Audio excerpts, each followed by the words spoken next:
Dimension cachée, une exploration profonde des entités mystiques et des interactions entre les plans astral et physique.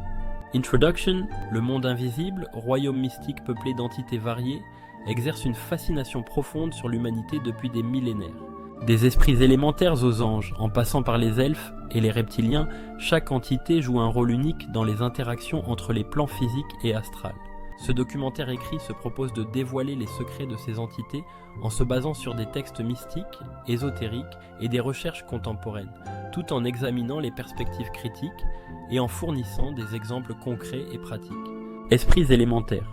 Les esprits élémentaires sont des entités associées aux 4 éléments de la nature, le feu, l'air, l'eau et la terre. Chacune de ces entités sert de liaison entre le plan astral et les éléments terrestres.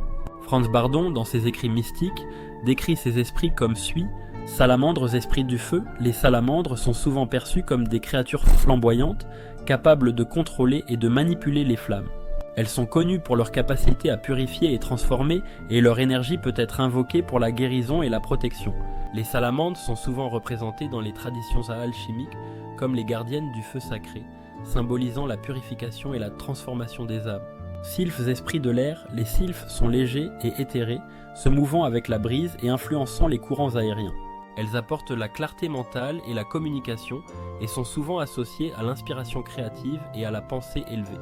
Les sylphes jouent un rôle crucial dans les pratiques de divination et de prophétie, aidant à ouvrir les voies de la communication avec le divin et à révéler les vérités cachées.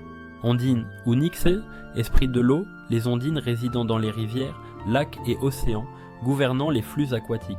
Elles sont liées aux émotions, à l'intuition et à la purification. Les ondines sont souvent invoquées pour des rituels de guérison émotionnelle et de transformation intérieure. Leur influence se manifeste dans les rêves et les visions, apportant des messages de Pike et de réconciliation. Gnomes, esprits de la terre, les gnomes sont souvent représentés comme des gardiens des minéraux et des trésors cachés sous terre.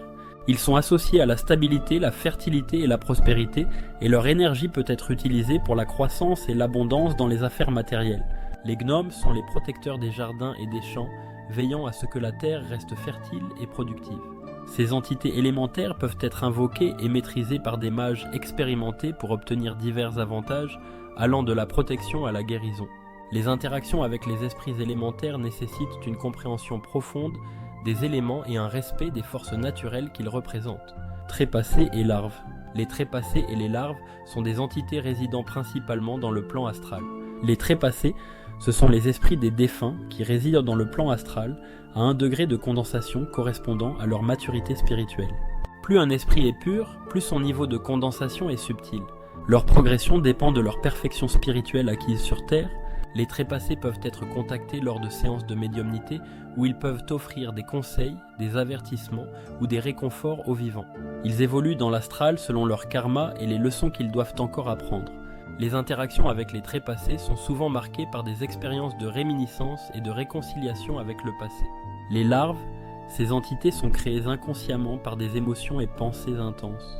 Elles ne sont pas de vrais esprits, mais des formes énergétiques qui vivent au bas de l'échelle du plan astral. Se nourrissant des passions humaines, elles cherchent à éveiller ces passions pour se fortifier.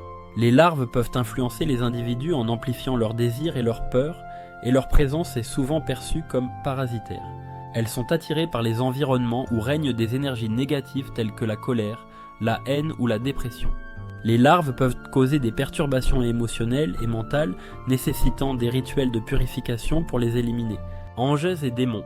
Les anges et les démons sont des entités spirituelles ayant des rôles bien définis, souvent décrits dans des textes sacrés comme le livre d'Enoch. Ces entités sont souvent perçues comme des agents de l'ordre divin ou du chaos. Ange Uriel, préposé au monde et au Tartare, Uriel est souvent décrit comme un ange de la sagesse et de la repentance. Il illumine les esprits humains avec la lumière de la connaissance divine et guide ceux qui cherchent la vérité. Raphaël, préposé aux esprits des humains, Raphaël est l'ange de la guérison. Il offre assistance et guérison aux malades et aux blessés, tant sur le plan physique que spirituel. Les prières et les invocations à Raphaël sont courantes dans les rituels de guérison.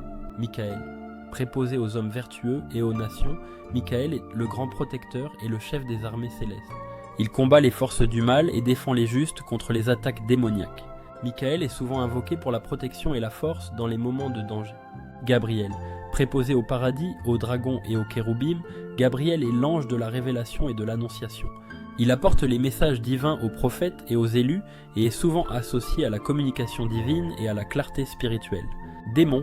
Les démons sont souvent perçus comme des entités cherchant à semer le désordre et la corruption, influençant négativement les âmes humaines.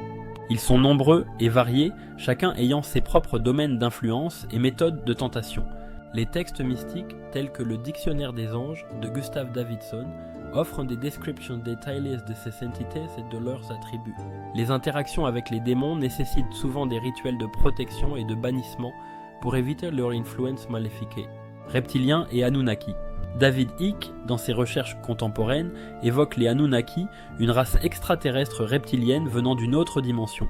Ces entités sont capables de se manifester sous forme humaine et seraient à l'origine de l'élite mondiale actuelle, manipulant l'humanité depuis des millénaires. Reptiliens.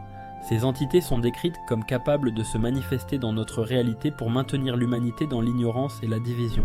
Selon Icke, les reptiliens cherchent à contrôler les principales institutions financières, politiques et religieuses pour maintenir leur domination. Les Anunnaki, mentionnés dans les textes sumériens, sont souvent associés à ces reptiliens et sont décrits comme ayant joué un rôle crucial dans la genèse de l'humanité et l'établissement des premières civilisations. Perspective critique, les théories de David Icke, bien que fascinantes pour certains, ont été largement critiquées et remises en question par la communauté scientifique et les chercheurs sceptiques. Les preuves de l'existence des reptiliens et de leur influence sur l'humanité sont souvent jugées insuffisantes et reposent principalement sur des interprétations spéculatives de textes anciens et des témoignages anecdotiques. Il est important de considérer ces critiques et de maintenir une approche équilibrée lorsqu'on explore de telles théories. Formes pensées et entités éthériques. Les formes pensées et les entités éthériques sont des créations énergétiques influençant la psyché humaine. Formes pensées. Ces entités sont créées par des pensées et émotions humaines intenses. Elles peuvent acquérir une certaine autonomie et influencer leur créateur ou leur environnement.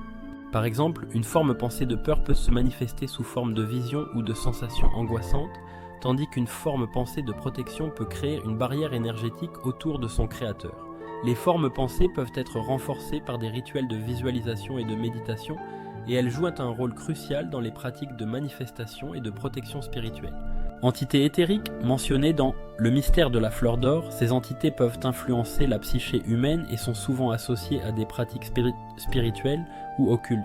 Elles sont perçues comme des énergies subtiles agissant sur le corps éthérique de l'homme, influençant sa vitalité, son bien-être et ses capacités psychiques. Les entités éthériques peuvent être bénéfiques ou malveillantes selon la nature des énergies qui les ont créées. Les interactions avec ces entités nécessitent une purification régulière et une protection énergétique pour éviter toute influence négative. Entités astrales. Certaines entités astrales possèdent la capacité de manipuler la réalité physique par des moyens énergétiques. Elles sont capables de modifier les perceptions humaines et de créer des illusions pour influencer les actions et croyances des individus. Les entités astrales peuvent être des esprits humains évolués, des guides spirituels ou des créatures naturelles de l'astral. Leur influence peut être perçue dans les rêves, les visions et les expériences mystiques. Elles jouent un rôle crucial dans l'évolution spirituelle de l'humanité, offrant des enseignements, des conseils et des avertissements. Les interactions avec ces entités nécessitent une préparation spirituelle et une purification énergétique pour éviter toute manipulation ou illusion. Elfes, dryades, nymphes et autres esprits de la nature. Les elfes, dryades et nymphes sont des esprits de la nature souvent mentionnés dans les légendes et traditions populaires. Ces entités possèdent des capacités magiques et une forte connexion avec les éléments naturels. Elfes, ces esprits, souvent associés à la terre et à la forêt, sont connus pour leur beauté et leur lien avec la nature. Ils sont souvent décrits comme protecteurs des forêts et des animaux, vivant en harmonie avec leur environnement. Les elfes sont dotés de pouvoirs magiques et sont souvent invoqués pour des rituels de protection et de guérison de la nature. Les interactions avec les elfes nécessitent un respect profond de la nature et une compréhension des cycles naturels. Dryades, esprits des arbres, particulièrement des chênes, les dryades sont souvent perçues comme des gardiennes de la vie végétale. Elles sont profondément connectées à leurs arbres hôtes et peuvent offrir des conseils et des protections aux humains qui respectent la nature. Les dryades sont souvent invoquées dans des rituels de protection des forêts et des guérison des plantes. Les interactions avec les dryades nécessitent une connexion profonde avec les arbres et une compréhension des cycles de la nature. Nymphes, esprits féminins associés aux eaux et aux forêts, les nymphes sont des entités gracieuses et bienveillantes, veillant sur les sources, les rivières et les arbres. Elles sont souvent invoquées dans les rituels de purification et de guérison et sont connues pour leur beauté et leur bienveillance. Les nymphes sont souvent associées à des lieux sacrés et à des sources d'eau pure et elles offrent des bénédictions et des protections aux voyageurs et aux chercheurs de vérité. Gaïa et les esprits de la terre. Gaïa, ou la terre-mère, est souvent personnifiée dans diverses traditions mystiques comme un esprit protecteur de la planète. Les esprits de la Terre jouent un rôle crucial dans l'équilibre écologique et spirituel de la planète. Gaïa, elle est souvent représentée comme une déesse maternelle, veillant sur la nature, les animaux et les humains. Gaïa est considérée comme la source de toute vie et est souvent invoquée dans les rituels de fertilité et de protection de la Terre. Les interactions avec Gaïa nécessitent un respect profond de la nature et une compréhension des cycles de la vie et de la mort. Esprits de la Terre. Ces entités incluent une multitude de créatures mineures qui travaillent pour maintenir l'harmonie et l'équilibre de la Terre. Ils veillent sur les montagnes, les rivières, les forêts et les plaines et sont souvent perçus comme des gardiens de la nature. Les esprits de la Terre peuvent être invoqués pour des rituels de guérison de la Terre, de protection environnementale et de connexion spirituelle avec la nature. Les interactions avec les esprits de la Terre nécessitent une compréhension des cycles naturels et une connexion profonde avec la Terre. Témoignages de médiums. Les médiums rapportent souvent des expériences de communication avec les trépassés, offrant des messages de réconfort et de guidance aux vivants. Ces interactions peuvent apporter une perspective sur la vie après la mort et aider à apaiser les souffrances émotionnelles liées à la perte d'un être cher. Rituels d'invocation des esprits élémentaires. Les mages et les praticiens de l'ésotérisme utilisent des rituels spécifiques pour invoquer les esprits élémentaires. Par exemple, un rituel d'invocation des salamandres peut inclure des bougies rouges, des encens de feu et des chantes dédiées au feu. Ces pratiques permettent de canaliser l'énergie des éléments pour la guérison et la protection. Témoignage 1. Une personne ayant rencontré des sylphes lors d'un voyage astral, décrivant comment ces esprits de l'air ont aidé à obtenir une clarté mentale et une inspiration créative. Témoignage 2. Un médium ayant communiqué avec des trépassés, relatant comment ces esprits ont offert des messages de réconfort et de réconciliation. Témoignage 3. Un pratiquant de magie élémentaire décrivant un rituel d'invocation des salamandres et comment l'énergie de feu a été canalisée pour la guérison. Conclusion. Les entités du monde invisible forment un ensemble complexe et varié, agissant à différents niveaux et influençant de multiples aspects de la vie humaine et spirituelle. Leur compréhension et maîtrise nécessitent une connaissance approfondie et une pratique rigoureuse des arts mystiques et ésotériques. Les esprits élémentaires, les trépassés, les anges, les démons, les reptiliens, les formes pensées, les entités éthériques, les entités astrales, les elfes, les dryades, les nymphes et les esprits de Gaïa jouent tous un rôle crucial dans les interactions entre le monde physique et les plans subtils. Chacune de ces entités apporte une dimension unique à notre compréhension du cosmos et de notre place dans celui-ci. En explorant ces entités, nous découvrons une richesse de traditions, de croyances et de pratiques qui ont traversé les âges, témoignant de la fascination humaine pour le mystère et l'invisible. Que ce soit par le biais de la magie, de la méditation ou de l'étude des textes anciens, l'exploration du monde invisible reste un voyage fascinant et profondément enrichissant pour ceux qui cherchent à comprendre les secrets de l'univers et de la conscience humaine. Dans cette quête de connaissance et de compréhension, il est crucial de maintenir un équilibre entre respect, curiosité et discernement. Le monde invisible est un domaine complexe et parfois dangereux, mais avec une approche respectueuse et informée, il offre des possibilités infinies de croissance spirituelle et de compréhension de notre réalité multidimensionnelle.